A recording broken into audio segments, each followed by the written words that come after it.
Greetings, fellow humans, and welcome to Sam and Max Hit the Books. I'm Max. I'm Sam. And we're here today to review the comics that came out on the 23rd of October in 2019. Pretty light week for us this week. Yeah. I guess I'll start out with the 1014th issue of Detective Comics by Peter J. Tomasi and Doug Mahnke. Excuse me. Very interesting issue, but I don't know how exciting it is.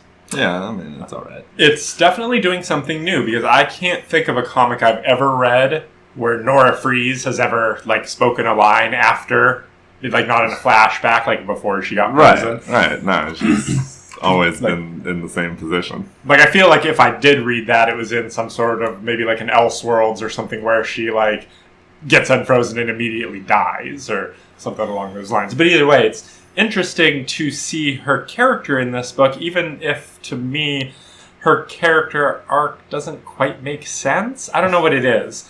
But at the beginning, it really makes it seem like she's still a good person. Right, yeah, that's what you think at first. But then it's just nope. She just suddenly is also not just okay with what Victor is doing, all the crimes he's committed. I guess basically and what he's done. He tells her the story, and I guess she agrees that it's justified.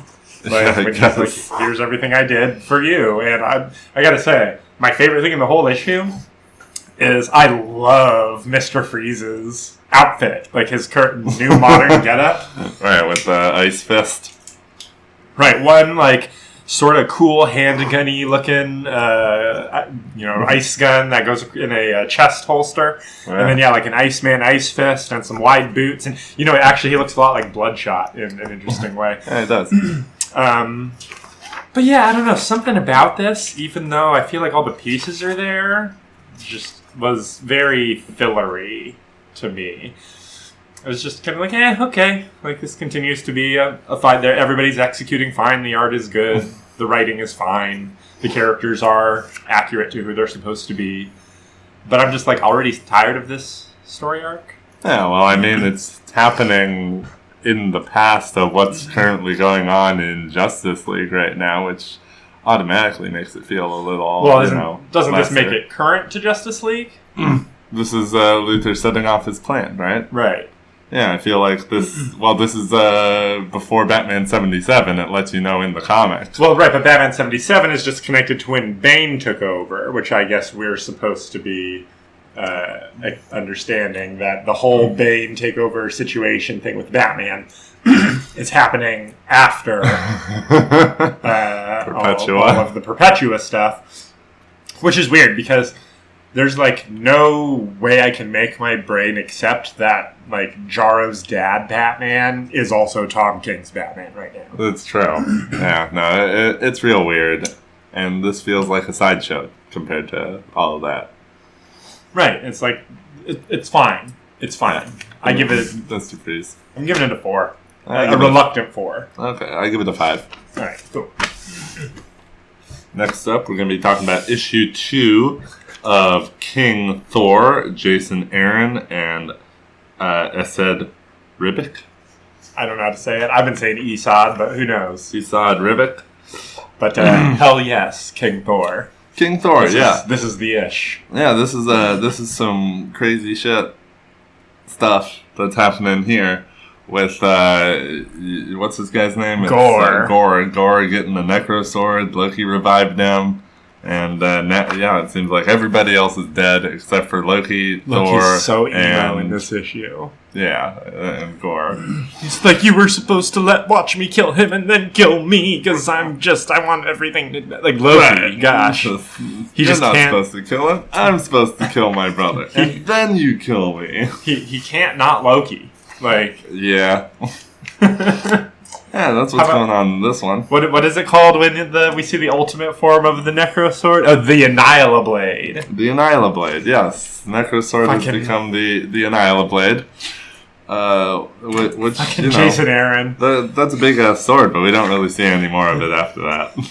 Oh, I think we do, kind of, because we see the planets that it's destroying. Well, that's true. It is shooting through planets, destroying them. I mean, there's nobody left alive to It's just planets. So dead planets. Like, if you compare... Like, think about the last thing we read that was written by Jason Aaron. War of the Realms. This is much better than War of the Realms. It's so much better. It's like when you just have if War of the Realms had just been a Thor comic where we were with Thor and we're seeing Thor's thing the whole time, it probably would have been just as good as this. Yeah, probably. Yeah, this is much more focused, which is nice, and it ends nicely with Loki and Thor being taken into blackness, and then there's nothing. So, how can they come back from that? Well, this is only issue 2, baby. Yeah, it's only issue 2. I loved it. Yeah, I liked it. I give it a 6. I'm giving it a 7. Cool. And I really like the art. I can't imagine any other artist drawing gore. Like, the idea of gore being drawn in, like, the slightly more comic booky style of another artist just somehow doesn't work for me. Like, I need Esad Rybik to always Yeah, that makes sense, because gore looks awesome in this. Okay, we are going to move on to the 9th issue of Martian Manhunter, the series that just keeps going. It just keeps going. It just keeps going. But there was quite a bit of action in this one. There was some good stuff. There was some good art. Steve Orlando and Riley Rossmo are the creative team here. Yeah, they always do good art. I did think we were going to spend a little more time with the new Martian girl and that whole plan, but this ends up being another issue that mostly takes place in an alternate mindscape. That does seem to be a running theme for this series. True. And it all looks pretty good, and I especially do like the point where they're visualizing what it looks like when John is able to scan her genetic memory. Right, it's interesting. It's like inside a blood vein, but there's a signpost. And he can actually, like, do a chemical analysis while investigating somebody's genetic memory while investigating their normal memory. Yeah, it's pretty impressive. So, I mean, I think we might have talked about this before.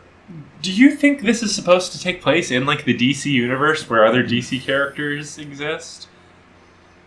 Well, I feel like... I want to ask Steve Orlando. It's a little before that. It feels like it's, like, a new origin. Yeah, John, exactly. Right? That's what it feels like. Like, this is before Superman and Batman came out and doing their stuff. Yeah, I guess it does have a little bit of a period piece feel to it. It's tough to, like, fully gauge... thanks to Riley Rossmo's art. But I guess the whole thing with, like, especially with the partner's backstory being that she was transferred from a police force because of being gay. Right, so we can guess, probably 80s or something? Yeah, probably 80s. It seems 80s to me. I am very curious to see if this ends up being, like, a complete just Martian Manhunter, like, standalone. You could hand this to somebody who didn't know anything about anything. And be like, this is Martian Manhunter. Yeah. Accurately represented. Exactly. It is John. And it looks like we're going to be spending maybe a whole nother issue in another Memoryscape next issue. Right, because he's got to come to terms with what he did to his people. Right, so we're going to get some cool visualized trauma getting over of. So, I was really jazzed on this series when it started, even though there was a little bit of weirdness. And I don't know, it just keeps going. Yeah, that's true. And there's a lot of, like, recapping every time.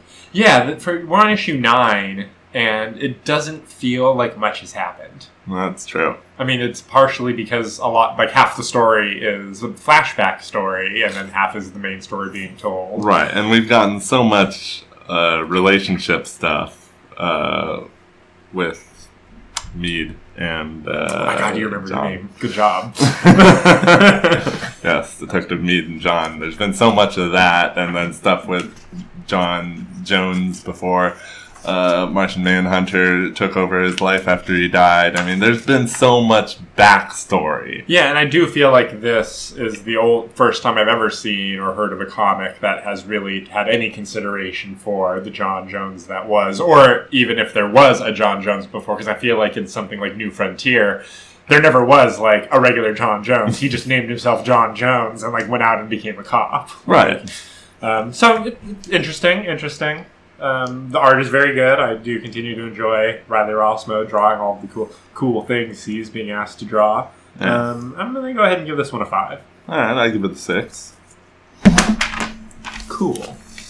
Alright, now we're going to be talking about issue 1 of Marauders, new X-Men series taking place exactly at the same time as the other X-Men stuff that's all going on right now, which is cool. Yep. However, this is by Gary Duggan and Matteo Lolli, probably.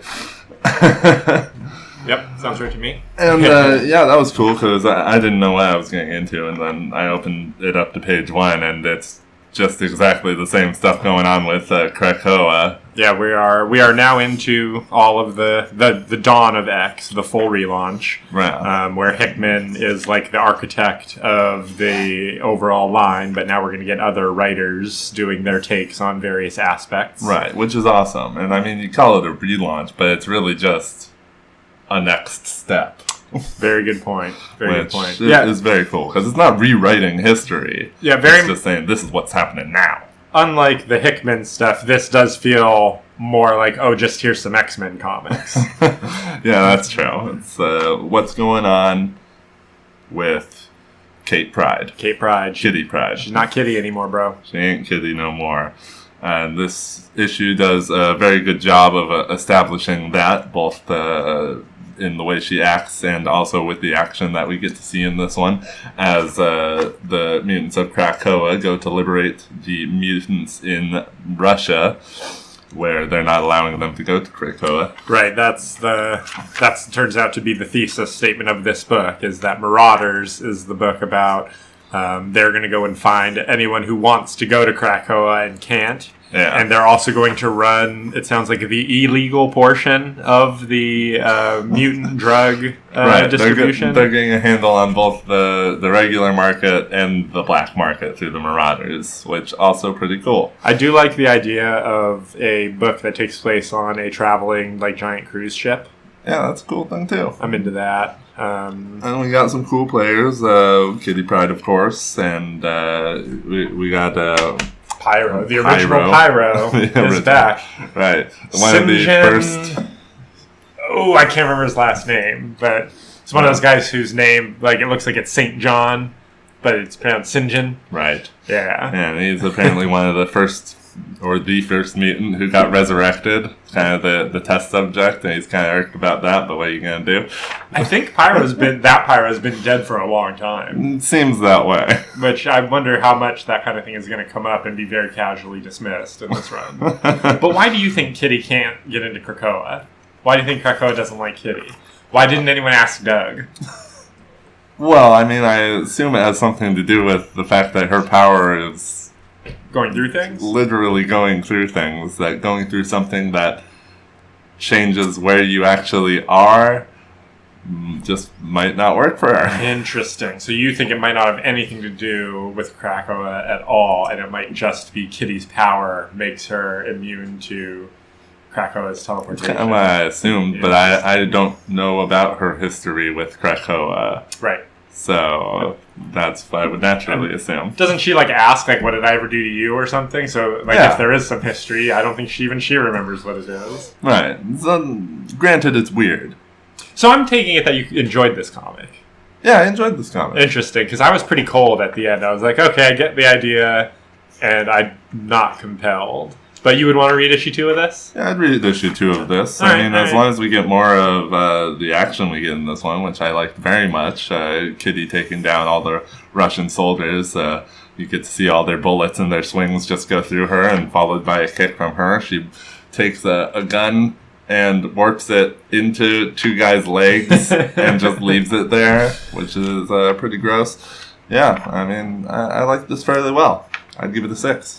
All right, not bad. Yeah, I'm going to go ahead and give it a 3. I thought that the art was very good, but it was like, yeah, I get it, but I'm not compelled. That's fair. Yeah. It's up to you, as always, what we get and don't get. Oh, no. We'll get at least a second issue of that. We'll see. I'll give it another chance to catch me. Yeah. All right, next up, we are going to be talking about issue 25 of the Immortal Hulk, or, to me, the book where Al Ewing decided he also wanted to do X-Men Year 1000 and the Phalanx, and an alternate timeline that will never come to be because of the actions of somebody within that timeline sending some information back in time to somebody. Well, that's true. So, and it's a lot of these things. So the first, 2/3 of the issue is all of this, high concept science fiction about, I guess, the next universe. We're supposed to take this as after the death of the 8th Marvel Universe, and Hulk has consumed Metatron, as we saw. And, now we're moved on to the next universe, where... Okay, so that's why Hulk looks that way. So he's now, the Galactus of this universe, because that's what Galactus was. He, was the one survivor from the universe before that Marvel Universe, and then was imbibed with this power by, I guess we're supposed to take it as by Metatron, and, then became Galactus. So yeah, now Hulk in this universe is the World Breaker, and in this reality, we're coming in, at the end. Hulk is not like Galactus. He was, just cruising around, finding anything, and destroying it. Yep. But most of the issue is just about these aliens having a little fight, and we learn a little bit about their weird social structure, which doesn't matter because they're all getting wiped out of reality. Right, and that's the thing I felt when I was reading it. Oh man, I'm reading all about these really weird aliens. For nothing. Yeah, it doesn't feel like it matters. For nothing. But, let me tell you, when we get to the pages where it starts to talk about why the Hulk is doing this, and basically reveals to us that, the Hulk that we saw eat Metatron, there wasn't any Hulk left there. There may have been some Banner left as a passenger, but whatever. The one below all, the one behind the green door, is fully in control at this point. Because when we get to the double page spread where Hulk's holding his eyes in his hands and his body is split and there's eyes everywhere. Right. As soon as Hulk comes into this issue, I feel like it suddenly gets good. Turns on the octane. Gets very good. But man, the best page to me. The backwards page? The backwards page. It's all black. It's a giant blown up quote. It's all backwards on the page. It's lettered in reverse. You could hold it up to a mirror to read it normally. But you don't need to because it's nice and big and clear what it's saying. It's Bruce Banner saying, Joe, is that you? Are you there? I need help. Joe, I can't see. Something's eating me. I think it killed the Hulk. Ooh. Yeah, no, that part's great. That's, such a good use. And it's funny also, the idea of, if you continue my Powers of 10 comparison of Ewing being okay, I'm also going to have a big twist on a text-only page. Well, yeah. And then we get a little clue about where the plot's going to go from here because the leader has shown up. Is that who that is? You remember the leader? Remember that Hulk video game we had, the side-scrolling one? I do not remember a side-scrolling Hulk. Oh, yeah, okay. Yeah, no, the leader. No, he's, Hulk villain. Cool. So, this issue was very boring and then very good. Yeah. I'm giving it a 7. Alright, I'll give it a 6. Cool. Yeah. I think we're one off on everything except Marauders. Right. Yeah. Yeah, we're much further. Now we're going to talk about issue 21 of The Terrifics by Jean Luen Yang. Yep. And Steven Segovia. Yep. And this one's picking up right where the last one left off with a good amount of Voltron bits. They know how to get me. I'm not ashamed to say it, but there's only a few things that they could do that are just going to get me, and I'm then not going to care too much about how everything else goes. And Voltron. That's one. And of how them. about when they split Voltron and it's just a bunch of jets with lion heads? Well, only two of the jets have lion lion heads. One has the T-sphere on the front, the main one, and then two are just jets because the Voltron, as you notice, only has lion hands. He does not have lion feet. So that's a very good point. But don't you love how this issue, by the end, it's gone from Voltron to another one of our favorite old cartoon. Oh my god, I did not realize that they turn into saying Scooby-Doo. They turn into Scooby-Doo at the end of this issue. God. Yeah, I didn't realize it until you just didn't say it, but as soon as you brought that up, I knew where you were going with that. So, I like that a lot. And this was a very Plastic Man-focused issue, which I really liked. It really was, and it kind of redeemed Disposable Man in this one, because before he was just shooting off pieces of hands, but in this one he's actually making copies and stuff, and like he lets himself... He gets away by just like letting himself drift away into the wind. He reminds me weirdly of Agent Smith in this. Agents from the Matrix. From Matrix. That's interesting. Like just the general look, and then like when all of a sudden there's multiples of him. That's funny. Yeah, totally. And Plaz goes full. I didn't know Plaz could turn himself into guns and shoot rubber bullets. Yeah, me either. But that's pretty cool. That is pretty cool, and that's before he eats like part of Disposable Man and becomes a disposable. Well, not disposable, because he does reabsorb himself. Right, but he's able to split himself after absorbing his dark universe other self, his bizarro self. In the previous arc, they had that bit where the little plastic men were like pulled out of him and became little angry demons, and he was like, oh, I did this thing recently. I theorize that I guess if I add this guy's genetic code to myself in some way, then I could alter my own ability. It's such an interesting idea because you know what Plastic Man has done is he has made himself Kirby. If Plastic Man can eat a guy and have the powers while he has the guy in his mouth and then he just blobs them out later and he doesn't have the power anymore, then yeah, that would be pretty amazing. But maybe it only works with versions of himself. That is possible, and in fact, probable. But if Plastic Man in the next story arc eats Metamorpho and then becomes like Plasomorpho, I'm just saying I call it. Their powers are so similar. Give him somebody else to eat. Give him make him eat Flash. Make him eat Phantom Girl.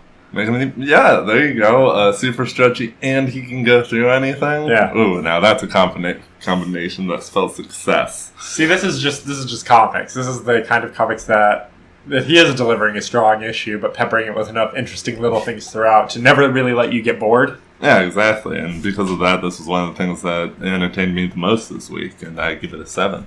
I'm giving it a 6. Nice. All right, we are going to cap off this week with the 4th book of Batman, Curse of the White Knight by Sean Murphy, colored by Matt Hollingsworth.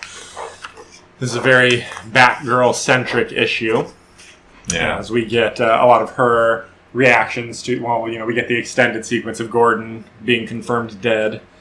And Batgirl's upset, and she's going to argue with Dick Grayson a little bit, and then she's going to go try to kill Azrael and the gang. And I'm shocked that they didn't say who this was, and I'm curious if you remember who this is, because you've read comics with this character in him. The guy in the flashback who gives Alfred the journal of Laffy Arkham. That's Jason Blood. That's the demon. Oh, yeah, I did not realize that was him. Yeah, I was like, is that Jason Blood? Oh, there's no other reason they put that white streak in a guy's hair, unless that was 1,000% Jason Blood. Oh, nice. So I am ridiculously excited that the demon might show up in one of these comics, and that we might would be see. something. I would love to see Sean Murphy draw the demon. Harvey Dent has been showing up in a lot of comics lately, as we pointed out, and I really like Harvey in White Knight. Yeah, Harvey's pretty cool in White Knight. He's just solid. Yeah, he's a solid buddy. Not quite as much of an asshole as usual.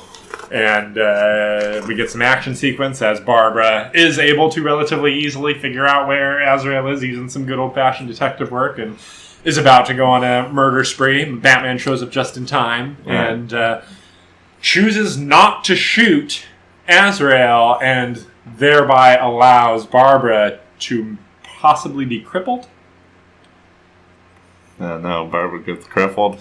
Which I mean is a that thing happening before. That is a thing that happens to Barbara Gordon. That is a sad and it's thing. Also a reference, I think, to Bane breaking Batman's back in Nightfall, which this is sort of like adapting parts of his Azrael came out of Nightfall. He replaced Batman when his back was broken originally. Right. Makes sense. Yeah, it's all pretty solid. It's all pretty good, but White Knight, it ain't. Well, that's the the one real thing is, Joker and Jack Napier are kind of absent. That's the thing, is White Knight was so good because it was a Joker comic that Batman was in. Yeah. And this is just a Batman comic. It is. No, that's true. It's in a gritty Gotham. It's a gritty Gotham Batman comic, or even a Bat Family comic. And it's not quite hitting all the notes in the way I want. It just feels very, here's the next issue of White Knight, in a way that issues of the original series never did. Every issue of Batman White Knight was like, oh shit, what could happen next? Right. I mean, that was clearly you start with a solid idea and then you work it through. And then they want you to continue it, but you already told the story. What are you going to do? What are you going to do? You're going to do your best. He gives it a yeoman's effort. But to be honest, my single favorite thing in this issue was the Alfred pinup at the back. I'm loving these character pinups. The Gordon one in the previous issue and this Alfred one are aces, man. Aces. Yeah, they are rather good. It's too bad Alfred's dead in this one. I know. Right now we can't use Alfred. So pretty good. I'm also giving this a 6. Same. All right, we linked up. We finally linked up. Thank you to all of our listeners for getting this far with us, for listening every week. We really appreciate it. Click subscribe if you aren't. Leave a comment, say hi, let us know you're out there. And we will be back in the near future with even more comic reviews. Thank you. Come again.